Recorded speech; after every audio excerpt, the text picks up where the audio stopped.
Institusionalisme merupakan teori yang menjelaskan bahwa keberadaan institusi itu sangat penting dalam membentuk norma institusional dan perilaku aktor pemerintahan. Hingga bisa dibilang institusilah yang membentuk politik. Keadilan rasional dimaksud adalah penggunaan kekuatan oleh suatu institusi yang dapat menciptakan keseimbangan di fungsi struktur. Karena keseimbangan dari suatu institusi merupakan keinginan rasional untuk semua individu. Berbeda dengan definisi rational choice institutionalism, institusionalisme sosiologis atau konstruktivis dalam hubungan internasional berpendapat bahwa lingkungan dari suatu institusi mempengaruhi cara pandang aktor terhadap dunia dan membuat aktor bertindak berdasarkan logika kesesuaian yang bermaksud untuk memilih perilaku yang sesuai untuk lingkungan institusi tertentu. Historical institutionalism menggunakan istilah path dependency untuk menjelaskan bahwa keputusan diambil di masa lalu dapat membatasi ruang lingkup keputusan di masa kini maupun masa depan. Selanjutnya, penerapan teori dan studi Uni Eropa kali ini berfokus pada analisis internasional. Salah satu karakteristik dari New Institutionalisme.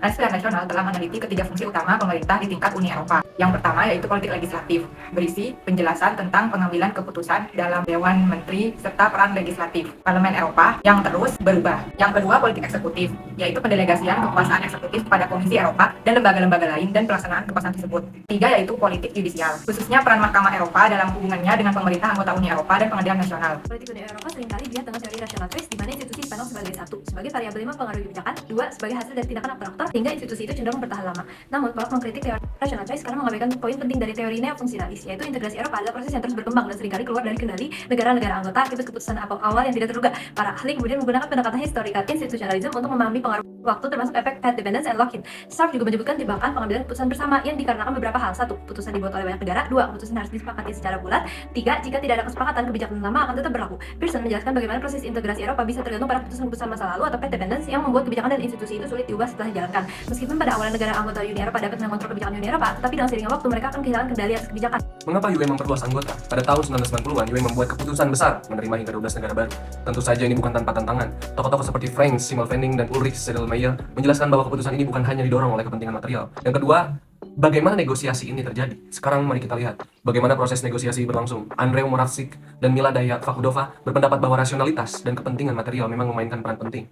Yang ketiga itu ada dampak pada negara calon. Bagaimana UE mempengaruhi negara calon terutama di Eropa Tengah dan Timur. Ada tiga pandangan utama untuk persoalan ini. Yang pertama itu ada institusionalisme historis. Menurut Jean-Pierre Cabestan, negara-negara calon mengintegrasikan norma-norma UE dengan cara yang berbeda, mengikuti tradisi nasional mereka masing-masing. Yang kedua, konstruktivisme. Menurut Thomas Rise dan Michel Legan menyatakan bahwa norma internasional dan pengaruh UE memainkan peran kunci dalam perubahan politik dan kebijakan di negara-negara baru. Yang terakhir itu ada rasionalitas.